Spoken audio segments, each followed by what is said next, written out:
My name is Chloe Bennett, and I'm 32 years old.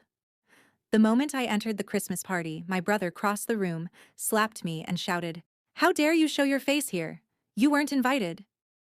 I barely had time to steady myself before my father looked up from his glass and sneered, "Your place is in the kitchen, not with this family." Every conversation stopped.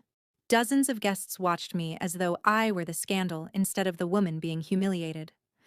My brother reached for my arm, clearly intending to drag me back through the doors, but I did not move.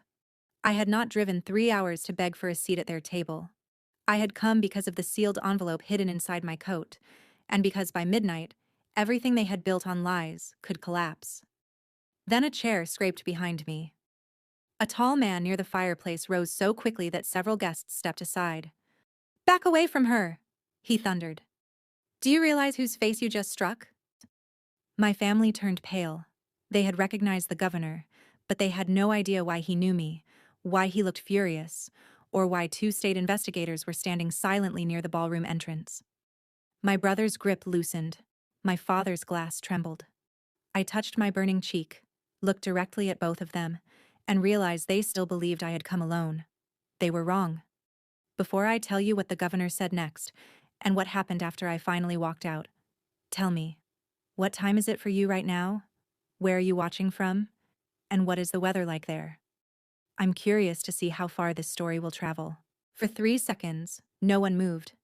Then my brother released my arm as if my skin had burned him. "Governor Caldwell," my father said, forcing a smile that did not reach his eyes. That was how the room finally learned the name of the man who had stood up for me. Henry Caldwell, the governor whose office controlled the future of the largest public contract my family's company had ever pursued. My father, Michael Bennett, had spent the entire year courting donors, hosting private dinners, and telling anyone who would listen that Bennett Development was about to win the North Ridge Renewal Project. My brother Dylan had already ordered champagne engraved with the contract number. The Christmas party was not really a family celebration. It was a victory party for money they had not yet received. "There must be some misunderstanding," Michael continued. "My daughter has a habit of creating scenes." Henry's expression hardened. "The only scene I witnessed was your son striking a guest in front of 40 people. Dylan glanced around, suddenly aware that every phone in the room could become a witness. "She trespassed," he said. "She has been cut off from this family for years." "Cut off?" I repeated, or silenced. My voice sounded calmer than I felt. The envelope inside my coat pressed against my ribs like a second heartbeat. Henry stepped beside me, not in front of me, and that mattered. He was not there to rescue a helpless woman. He was there because I had spent 14 months doing what my family had always mocked me for doing, following documents until lies ran out of places to hide. "Ms. Bennett is not here as your dependent," Henry said. "She is here as the investigative journalist whose reporting led my office to suspend the North Ridge Award this morning." The room changed. It was not dramatic in the way movies show shock. No one screamed. Instead, smiles vanished one by one. A contractor near the bar set down his drink. A banker who had been laughing with Dylan suddenly looked toward the exit. My father's face lost color so quickly that I almost pitied him. Almost. Dylan stared at me. "You?" he said. It was the first honest word he had spoken all evening. He had spent years calling my work a hobby, forwarding my articles to relatives with laughing emojis, and telling people I survived on unpaid blog posts. He did not know that my recent investigation had been published under a protected byline while the legal review was underway. He did not know that I had interviewed former employees of Bennett Development, traced payments through 3 shell companies, or found invoices for materials that had never reached construction sites. Most importantly, he did not know who had sent me the first ledger. Across the room, a woman in a silver dress met my eyes. Samantha Reed had been my closest friend since college and, for the last 6 years, the compliance director at my father's company. She had entered the party quietly 10 minutes before me. Until that moment, Dylan had assumed she was there to celebrate him. "This is absurd," Michael said. He turned toward Henry, lowering his voice as if authority could be negotiated privately. "Governor, you know how ambitious reporters work. They take ordinary accounting errors and turn them into accusations. Chloe has always resented this family. Resentment does not create bank transfers, I said. It does not forge inspection signatures. It does not bill the state for steel that was never purchased. The words landed harder than shouting would have. Dylan took a step toward me. You have no idea what you're talking about. Then why did you delete the December audit folder at 2:14 this afternoon? His mouth opened, but nothing came out. Samantha had watched the deletion happen through the company's mirrored compliance server. She had also preserved the original folder, the access logs, and the message in which Dylan instructed an employee to clean the Christmas list before the governor arrives. He had meant the list of false vendors. The phrase had become the title of my final evidence package. Michael's eyes flicked toward Samantha for less than a second, but that second told me he understood. He knew someone inside the company had opened the door for me. Chloe, he said, changing tactics, softening his voice into the tone he used whenever he wanted obedience to sound like concern. Give me the envelope. We can discuss this privately, as a family. I remembered hearing that same voice when I was 23, and he demanded that I decline a journalism fellowship because it embarrassed him to have a daughter chasing scandals. I remembered surrendering then.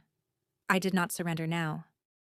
This stopped being private when you used public money, I said. Michael moved faster than I expected, reaching for my coat. Before his hand touched me, Henry stepped between us. Do not make another mistake in front of witnesses, he said. Behind him, the two investigators at the entrance opened their coats just enough to display their credentials. My father froze. Dylan looked at the doors, calculating whether he could leave without appearing guilty. Then Samantha raised her phone. You should stay, she said. The governor has only suspended the contract. Chloe is about to explain why your company may not survive the night. I took the envelope from my coat but did not open it. Not yet. For years, Michael and Dylan had controlled every family conversation by deciding which facts were allowed to exist. If I mentioned the fellowship they had pressured me to reject, I was ungrateful. If I mentioned the job interview Dylan sabotaged by calling the editor and describing me as unstable, I was dramatic. If I asked why my late mother's inheritance had disappeared from the trust account, I was greedy. Their power had never come from being right. It came from speaking first, speaking loudly, and forcing everyone else to defend themselves. That night, I refused their script. You told everyone I came because I wanted money, I said. So let's begin with money. I placed the envelope on the piano, opened my laptop, and connected it to the ballroom screen Dylan had planned to use for his contract announcement. The Bennett Development logo vanished. In its place appeared a single scanned document dated 8 years earlier. It was my mother's trust amendment. The room was quiet enough that I heard the projector fan. Mom left me 20% of the company, I said. Not because she expected me to work for you, but because she wanted me to remain independent of you. Michael's face became rigid.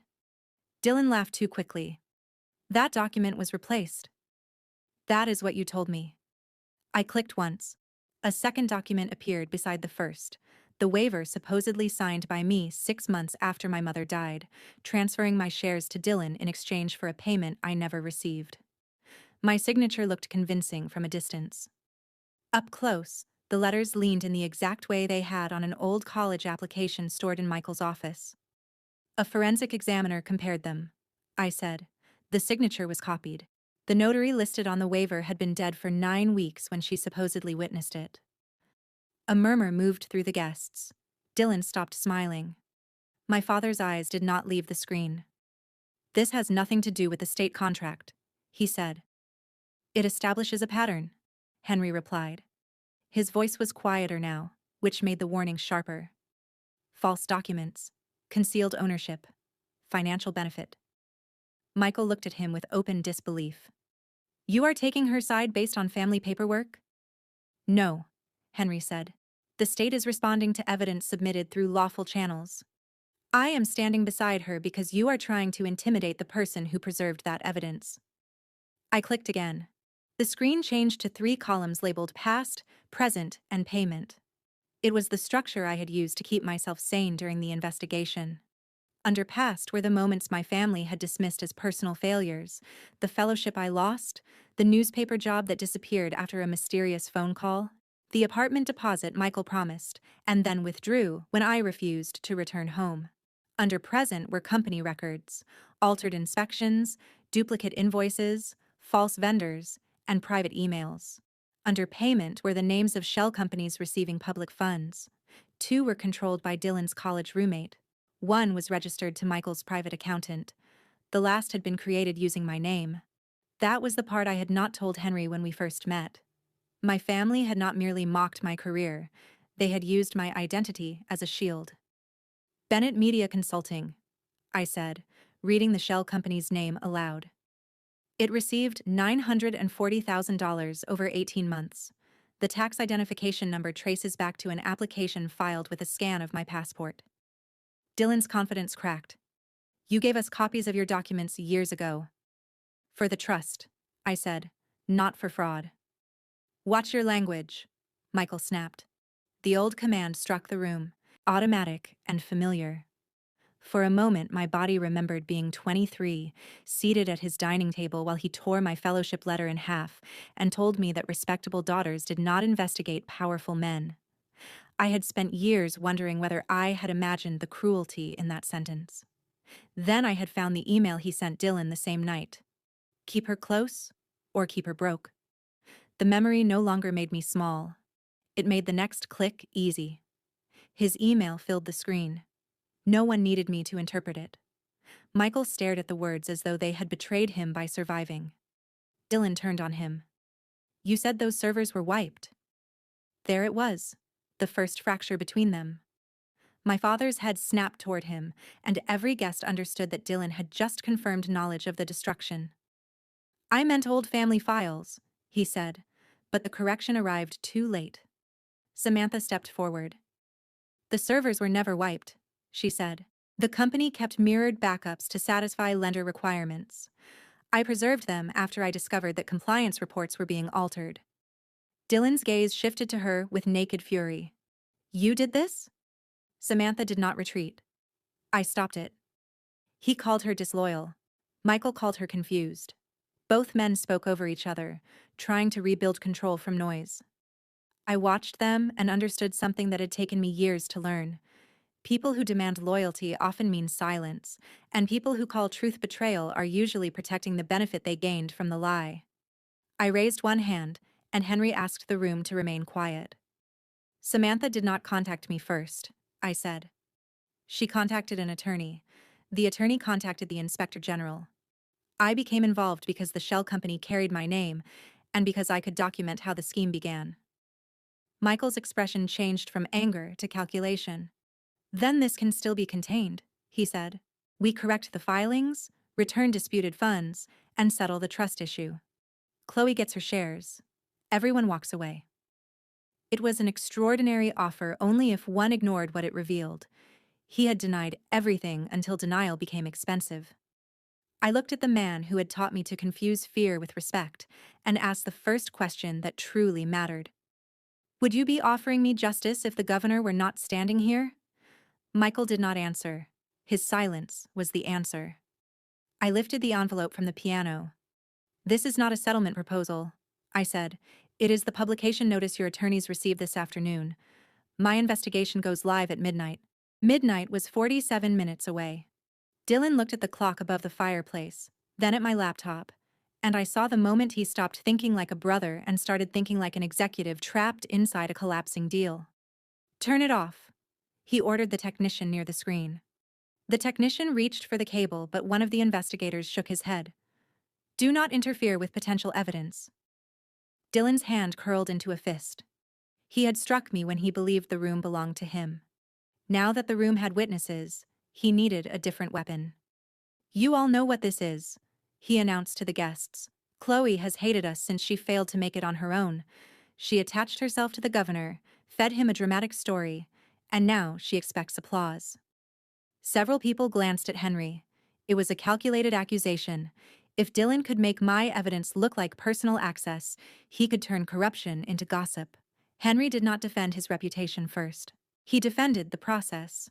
Ms. Bennett and I met once in the presence of counsel after the Inspector General verified the initial records, he said. I did not direct her reporting. I did not provide her documents. I was scheduled to attend tonight before I knew she would be here because your father invited me to celebrate a contract that had already been suspended. That last sentence drew uncomfortable looks from the donors. Michael had used the governor's attendance as proof that the award was guaranteed. Some guests had invested on that promise. Henry continued. When I asked whether Ms. Bennett would be safe entering this property, I was assured this was a family gathering.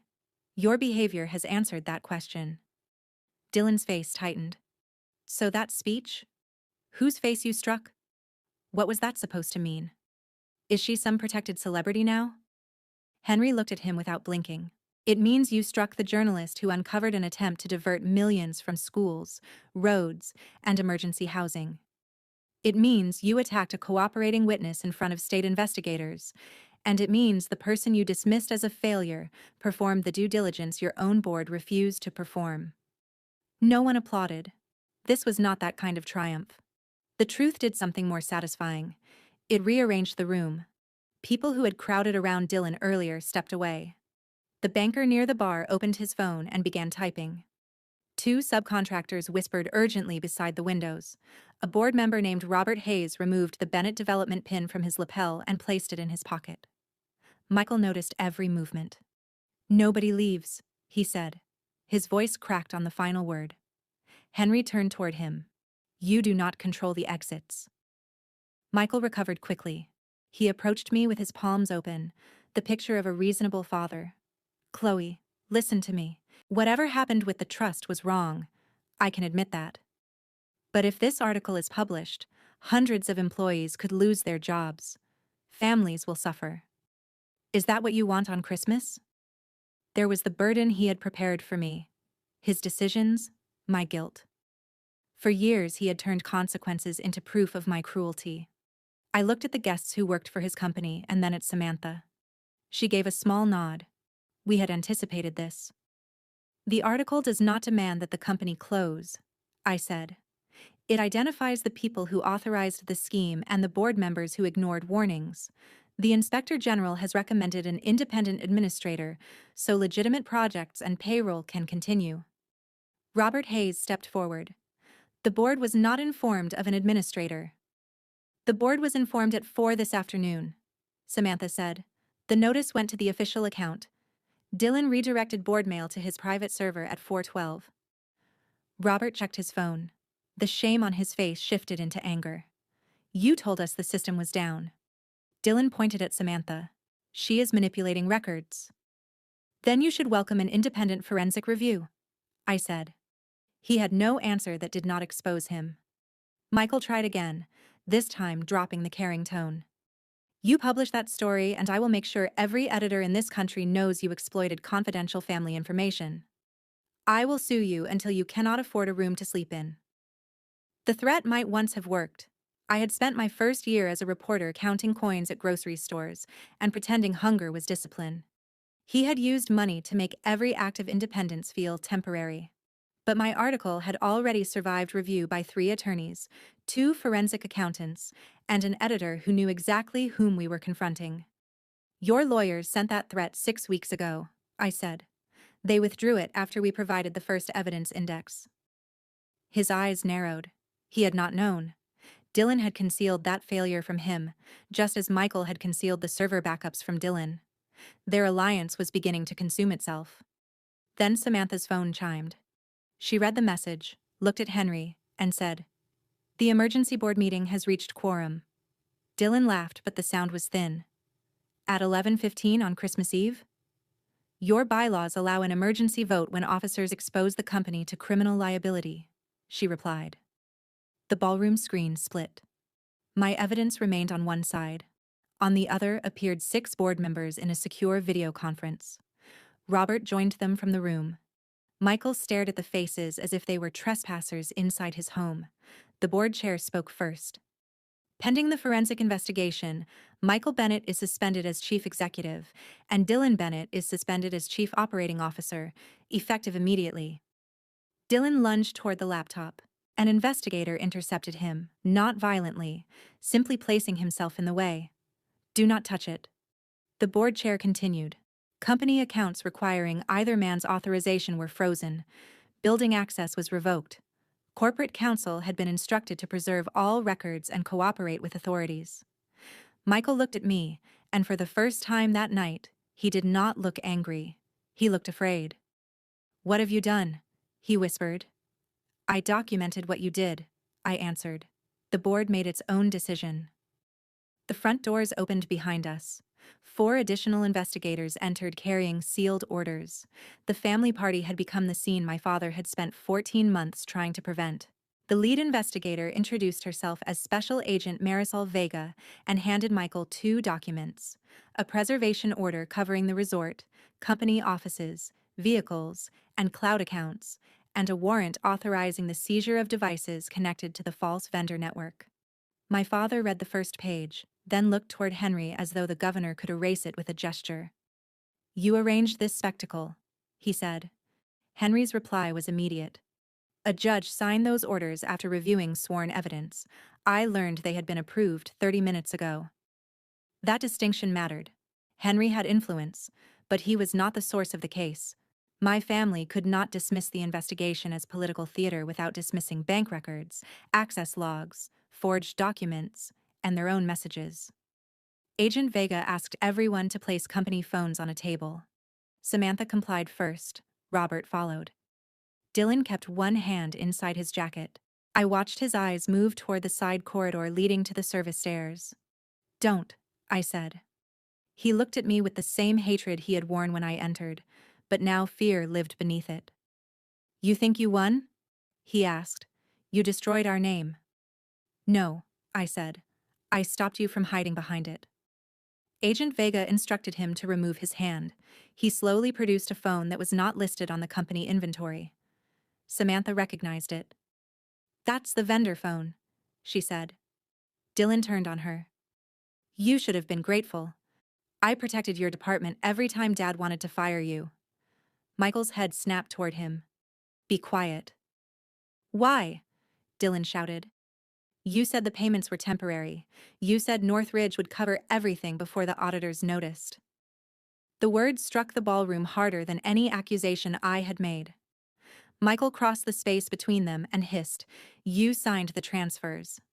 Because you told me to, Dylan replied. Their carefully maintained hierarchy dissolved in less than a minute.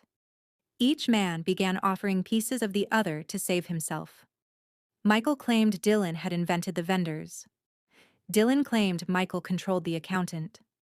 Michael accused him of stealing beyond the agreed amount. Dylan revealed that the false invoices had begun years before Northridge. Guests moved farther away, not from danger, but from association. Agent Vega let them speak. A second investigator recorded every word. I stood near the piano and felt no joy, only a fierce stillness. I had imagined this moment during sleepless nights, but imagination had made revenge feel loud and bright. Reality was colder. Their punishment was not my anger. It was the loss of the story they had told about themselves. Respectable men, disciplined leaders, victims of an ungrateful daughter. Then Michael saw the last item on the piano, a cream envelope worn soft at the edges. It was not the publication notice. That notice lay open beside my laptop. The cream envelope was the letter my mother had written to me before she died, the one Samantha found inside an archived legal file. Michael went pale. Where did you get that? It was stored with the original trust amendment, I said. You kept it from me. He reached for it, but I picked it up first. My name was written across the front in my mother's hand. For 8 years, Michael had told me she regretted leaving me company shares and had changed her mind at the end. The letter proved the opposite. I unfolded it and read only the passage that belonged in that room. Chloe sees what others train themselves not to see. Do not punish her for telling the truth. One day, that courage may be the only thing standing between this family and ruin. The silence afterward felt different from every silence before it. This one did not belong to Michael. He could not command it away. I looked at him and asked, Did you hate my career because you thought I would fail? Or because you were afraid I would eventually look at you? His lips parted, but no defense came. Dylan stared at the carpet. I suddenly understood the shape of my childhood. The kitchen comments, the lectures about obedience, the financial threats, the sabotaged opportunities. None of them had been random acts of cruelty. Michael had spent years training me to doubt my own judgment because a daughter who trusted her eyes was dangerous to a man surviving on concealment. Your mother was emotional near the end, he finally said. It was the weakest lie he had ever told. I folded the letter and placed it back inside the envelope. She was accurate. Agent Vega examined the unregistered phone and asked Dylan for the passcode. He refused. She informed him that the device would be secured for forensic extraction. At that moment, it began ringing. The name on the screen was Victor Lane, Michael's private accountant. Dylan reached for it instinctively. Agent Vega stopped him and read the preview message aloud. Transfer failed. Account frozen. What did you tell them? Michael closed his eyes. The remaining guests no longer needed my article to know the truth. But in 21 minutes, the rest of the state would know it too. With 12 minutes left before midnight, Michael asked to speak to me alone. Agent Vega refused to let him leave the ballroom, so he lowered his voice and stood beside the darkened Christmas tree, as though privacy could be created by posture. I can still repair this, he said. I will restore your shares, transfer the lake house to you, and issue a statement praising your work. Delay the article for 24 hours. He was offering me the symbols he believed I had always wanted. Property, approval, public acceptance. 8 years earlier, I might have mistaken the offer for love. Now I heard the condition beneath every word. And Samantha? I asked. His gaze shifted. She resigns. Quietly. The employees who warned you? We handle them internally. The stolen public funds? He exhaled impatiently. Money can be returned. I looked at him and realized he still believed consequences were a price to negotiate after being caught. You are not asking for time to tell the truth, I said. You are asking for time to choose another lie. I stepped away. Dylan was seated near the piano while an investigator copied the contents of his phone. He looked smaller without the crowd orbiting him. Then the ballroom screen changed again. Samantha had opened a recovered group chat titled Christmas Cleanup. The messages were dated that morning. Michael had written, "If Chloe appears, remove her before Caldwell sees her." Dylan had replied, "I'll make her lose control in front of everyone." Another message instructed resort security to disable the camera facing the main entrance. They had expected me. "You said I wasn't invited," I told Dylan. "You knew I was coming." Samantha displayed the formal invitation she had sent on behalf of the compliance committee, along with the delivery receipt proving Michael's assistant opened it. My brother had not slapped an unexpected intruder. He had tried to provoke a witness before she could speak to the governor. Agent Vega read the messages twice, then informed Dylan that striking me could now be examined as possible witness intimidation. His face emptied. "Dad told me she was blackmailing us," he said. Michael answered without looking at him.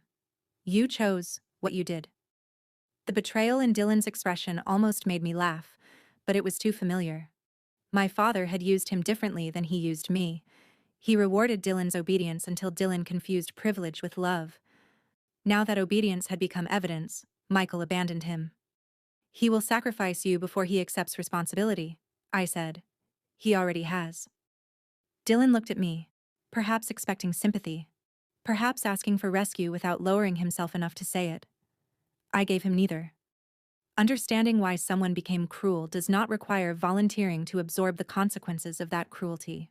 At 11:59, my editor called. I answered on speaker.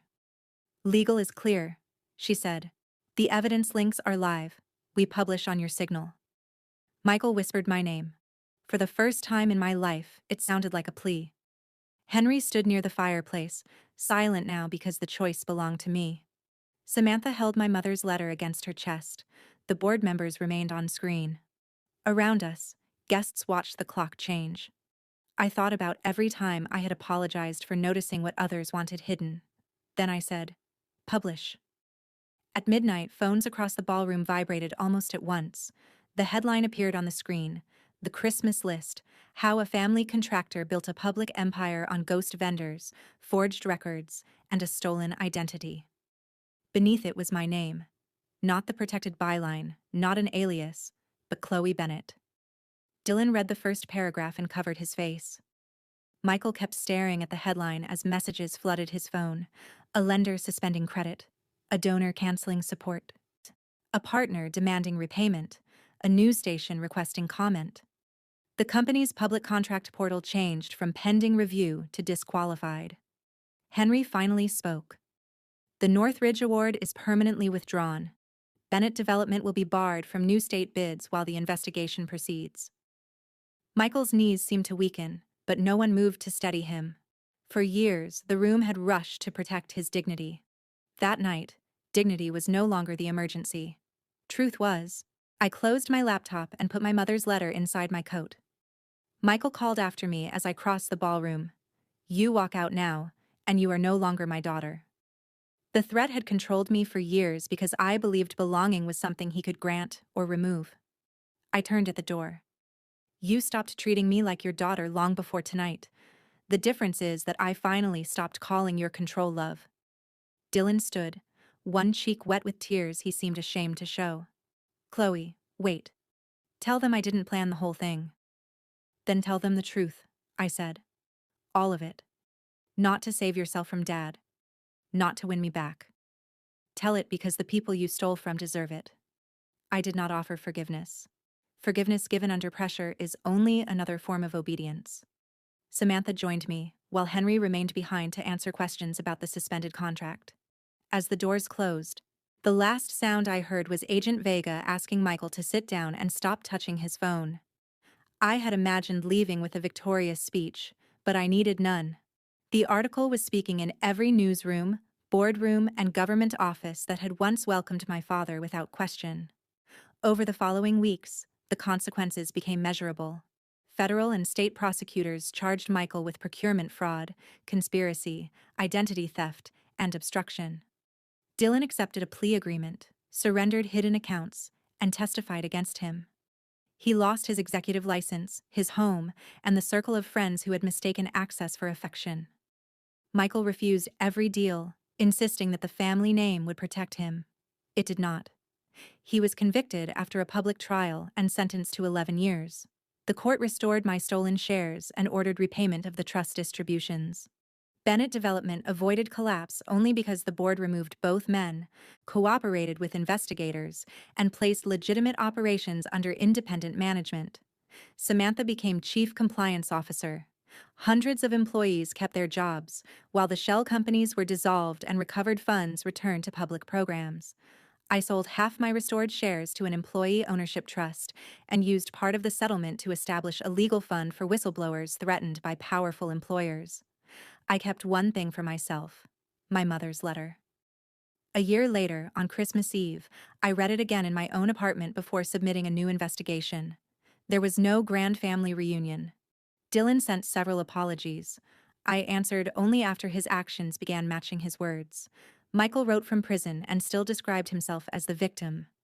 I returned every letter unopened. Some people believed revenge meant I should have felt pleasure watching them lose everything. What I felt was quieter and more lasting.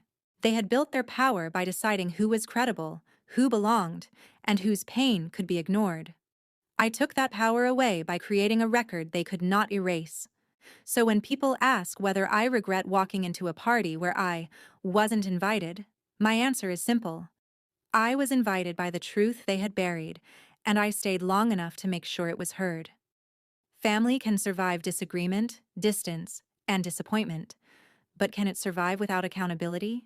And when the people who demand your loyalty are using it to hide what they have done, is walking away betrayal? Or is it the first honest choice you have ever made?